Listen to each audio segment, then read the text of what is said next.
boss replaced me with a cheaper supervisor after 22 years, 6 months of equipment failures later. The fluorescent lights hummed above me as I packed the last of my personal items into a cardboard box. 22 years of memories, photographs, and small mementos that had accumulated on my desk over the decades. My hands trembled slightly as I wrapped the Employee of the Year plaque from 2015 in newspaper. It seemed almost poetic that I was using yesterday's business section with its headlines about cost-cutting measures and maximizing shareholder value. "Tom, you don't have to clear out today," Sandra from HR said softly from the doorway. She'd been crying. I could tell from her puffy eyes despite the fresh makeup. "You have until Friday." I managed a weak smile. "After 22 years, Sandra, what's 3 more days? Besides, the sooner I leave, the sooner Marcus can settle into his new role." Marcus Chen. My replacement was 32 years old with an MBA from an online university and exactly 18 months of supervisory experience at a small manufacturing plant in Ohio. He was also willing to do my job for 40% less than my current salary. In the eyes of our new CEO, Richard Blackstone, this made Marcus the perfect candidate to oversee the maintenance department of Pinnacle Manufacturing's flagship facility. I'd started at Pinnacle fresh out of technical school in 2002. Back then, the company was still family-owned, run by old Mr. Jameson, who knew every employee by name and understood that the massive industrial equipment keeping our production lines running was the heart of the operation. I'd worked my way up from junior technician to senior technician to shift supervisor and finally to maintenance department head. I knew every machine in that facility like my own children, their quirks, their warning signs, their maintenance schedules. The board's decision is final. Richard had told me 2 weeks ago, not even bothering to look up from his laptop during our meeting. "We need to optimize our operational costs. Your salary is disproportionate to market rates." "My salary reflects my experience," I'd countered. "I've saved this company millions in prevented downtime. I know these machines." "Machines are machines," he'd interrupted with a dismissive wave. "We've hired a consultant to create standardized maintenance protocols. Anyone with basic technical knowledge can follow them." The consultant he mentioned was a 25-year-old kid from a Big Four firm who'd spent 3 days walking through our facility with a clipboard asking questions like, "Why do you check this particular bearing every week instead of monthly? And couldn't we extend the replacement cycle on these filters to save money?" As I carried my box through the maintenance department for the last time, I stopped to look at the main production floor through the observation window. The massive Heidelberg printing press, we called her Heidi, was running smoothly, her rhythmic thundering like a mechanical heartbeat. I'd rebuilt her main drive system 5 years ago when everyone said she needed to be scrapped. To the left, the 3 Italian-made binding lines hummed in perfect synchronization. I'd sourced replacement parts for those temperamental machines from a supplier in Milan, building a relationship over 15 years that ensured we got priority service. "Tom," called out Miguel, one of my senior technicians. He jogged over, wiping his hands on his coveralls. "This isn't right, man. We all signed the petition." "I appreciate it, Miguel. I really do," I said, shifting the box to shake his hand. "But you need to focus on keeping things running. Marcus is going to need all the help he can get." Miguel's face darkened. "Marcus doesn't know a servo motor from a stepper motor.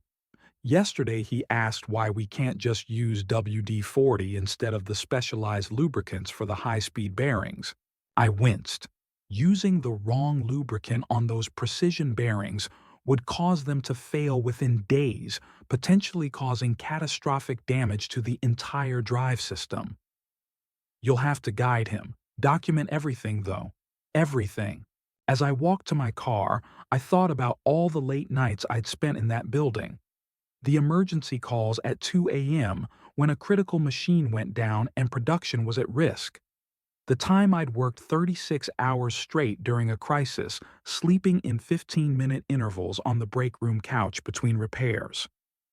The Christmas Eve when I'd left my family dinner to prevent a cooling system failure that would have destroyed millions of dollars in product.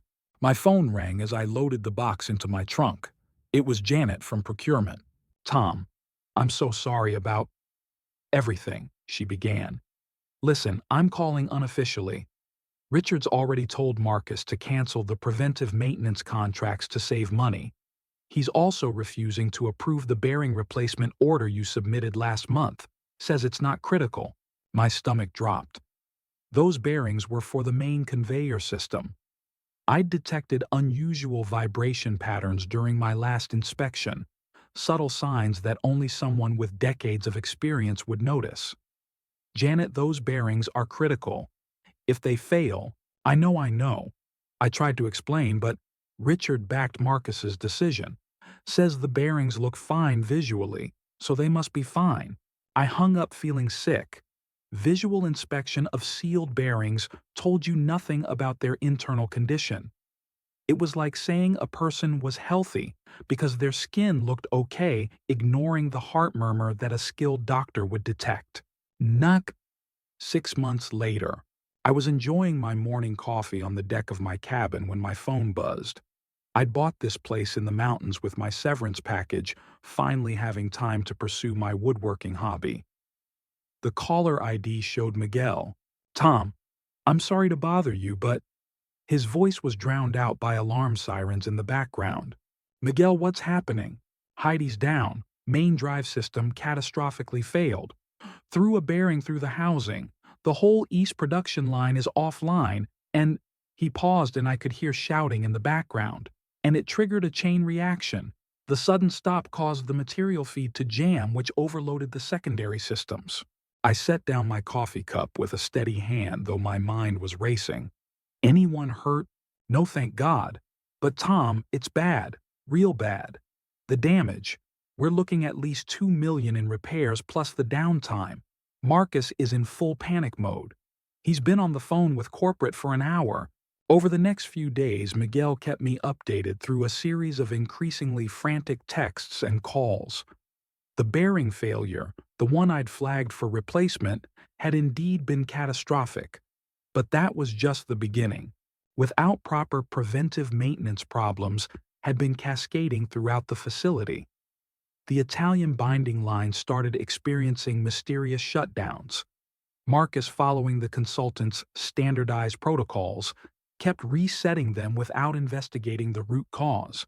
Eventually, one of them seized completely damaging delicate components that would take weeks to source from Italy. The specialized lubricants I'd carefully selected for each application had been replaced with generic alternatives to reduce inventory costs. Machines that had run smoothly for years began developing unusual wear patterns. The high-precision equipment began producing inconsistent results, leading to quality control failures and returned orders. But the worst was yet to come. 3 weeks after Heidi's failure, I received a call from an unknown number. It was Richard Blackstone himself. "Mr. Harrison." He began, his voice notably missing its usual arrogance. "I'm calling to discuss your potential return to Pinnacle Manufacturing." I let the silence stretch out, looking out at the peaceful mountain vista from my workshop where I'd been crafting a rocking chair. "The board has authorized me to offer you a consultant position," he continued, "to help us address some technical challenges we're experiencing." "Technical challenges," I repeated slowly. "Is that what we're calling it? Look, Tom. May I call you Tom? We need your expertise. The facility is experiencing difficulties. Mr. Blackstone, when you let me go, you made it very clear that my knowledge was replaceable, that anyone could follow standardized protocols. Has something changed?" I could hear him grinding his teeth through the phone. "The situation has evolved. We're prepared to offer you a very competitive consulting rate, 3 times your previous hourly rate." I did the math quickly. Even at triple my rate, they'd save money compared to the losses they were experiencing. But this wasn't about money anymore. I'll consider it, I said finally. Send me a detailed report of all equipment failures, maintenance actions taken, and current machine status. I'll need full autonomy if I return. No interference from you, Marcus, or any consultants. Autonomy might be difficult to. Then this conversation is over. Good luck, Mr. Blackstone. Wait! The desperation in his voice was palpable. Fine. Full autonomy. Whatever you need. 2 days later, I received a 200-page report that made me feel physically ill. In just 6 months, they'd undone 2 decades of carefully maintained equipment. Machines that should have lasted another 10 years were on the verge of complete failure. The cost-cutting measures had resulted in over $5 million in repairs, lost production, and canceled contracts. I agreed to return, but not as an employee. I established my own maintenance consulting firm with Pinnacle as my first client. My contract included several non-negotiable terms. Marcus would be reassigned to a non-technical role. My former team would report directly to me, and all maintenance decisions would be mine alone. My first day back was surreal. The maintenance department looked the same, but the energy was different, defeated, exhausted. Marcus had been reassigned to special projects, which everyone knew meant he'd be gone within a month. Richard couldn't even look me in the eye during our brief meeting. All right, everyone. I addressed my former team, now my client's employees. We've got work to do. Miguel, I need a complete assessment of every piece of equipment. Don't trust any recent documentation. Janet, I need you to expedite orders with our old suppliers. Yes, the expensive ones. Tell them Tom Harrison is back and needs priority service.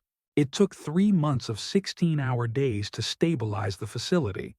Some machines were beyond salvage and had to be replaced entirely. Others required extensive rebuilds. I had to call in favors from suppliers and technicians I'd built relationships with over the years. Several had been burned by Marcus's attempts to negotiate lower prices and needed personal assurances before they'd work with Pinnacle again. The Heidelberg press required a complete overhaul. As we disassembled her, I found dozens of problems that had been developing. Problems that would have been caught and prevented with proper maintenance. It was like watching a patient who'd been denied medical care until they needed emergency surgery. One evening, as I supervised the installation of new bearings in the main conveyor system, the very bearings whose replacement had been denied, Sandra from HR stopped by. "The board wants to know if you'd consider coming back full-time," she said quietly. "They're prepared to offer you a significant raise, better benefits, even a seat on the operational planning committee." I finished torquing a bolt to specification before answering. "Sandra, they had 22 years of my expertise for a fair price. They chose to throw that away for a 40% savings. Now they're paying 3 times as much for the same knowledge plus millions in preventable failures. So that's a no. That's a no. I'll fulfill my contract, get this place running properly again, train some succession planning that should have happened years ago. Then I'm going back to my cabin and my woodworking. Other companies have already reached out, companies that understand the value of experience." She nodded sadly and left. As I continued working, Miguel approached with a tablet showing our progress metrics. Machine uptime was approaching 90% again. Quality control failures had dropped by 80%. We were almost back to where we'd been before I left. "You know what the worst part is?" Miguel asked, looking at the data. "Richard got his bonus last year for reducing operational costs. The board only looks at quarterly numbers, not long-term sustainability." I nodded, unsurprised. It was a pattern I'd seen throughout my career. Executives making short-term decisions for immediate gains, then moving on to other companies before the long-term consequences hit. Richard would probably leverage his cost reduction success at Pinnacle into a higher position elsewhere, leaving others to clean up the mess. As my contract neared its end, I focused on knowledge transfer. I created detailed documentation for every machine, established relationships between my team and key suppliers, and implemented a maintenance tracking system that would make it harder for future executives to ignore critical repairs. On my last day, the maintenance team threw a small party in the break room. Someone had made a cake shaped like a bearing, a bit of dark humor about what had started this whole mess. Richard was conspicuously absent, though I'd heard through the grapevine that he was already interviewing with other companies touting his successful restructuring of Pinnacle. "What's next for you, Tom?" asked Janet, slicing the cake. "I've got 3 contracts lined up," I replied. "Turns out a lot of companies are realizing that expertise has value. My consulting firm is going to be busy." As I left the building for the second time carrying a much lighter box, just the cake leftovers and a few cards from the team, I reflected on the whole experience. In trying to save 40% on one salary, Pinnacle had lost millions.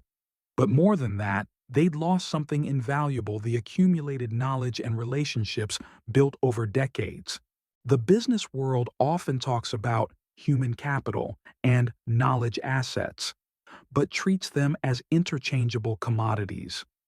My story had become something of a cautionary tale in manufacturing circles.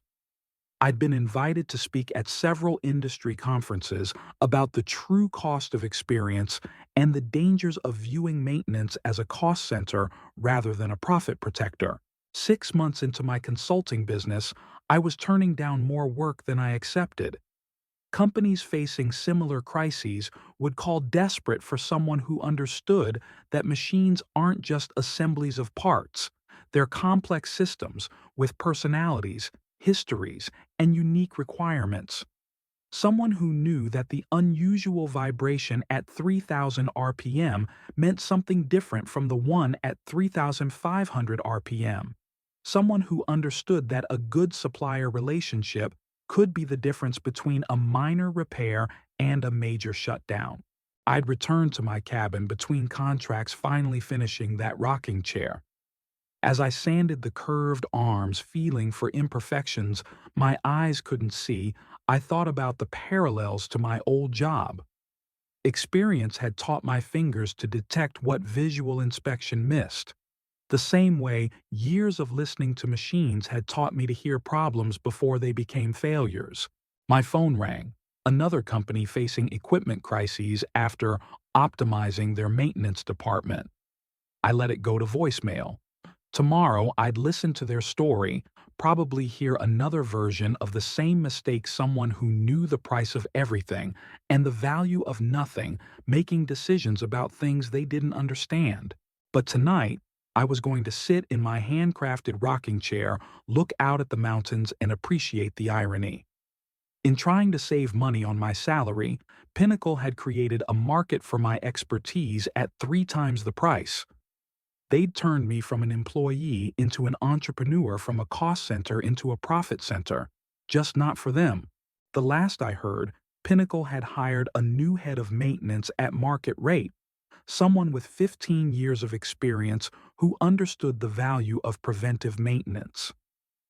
Richard Blackstone had moved on to a VP position at another manufacturing company, no doubt preparing to implement more cost-saving measures. And somewhere, another maintenance supervisor with decades of experience was probably packing up their desk, another company about to learn the hard way that expertise isn't an expense. It's an investment. As for me, I'd learned that sometimes the best thing that can happen is being shown the door. It forces you to recognize your own value when others don't. And in a world that often confuses cost with value, that's a lesson worth every bearing failure, every emergency call, and every sleepless night it took to learn it. The sun set behind the mountains, and I smiled thinking about tomorrow's consulting call. Another company learning that some knowledge can't be standardized, some experience can't be replaced, and some savings are the most expensive mistakes you'll ever make.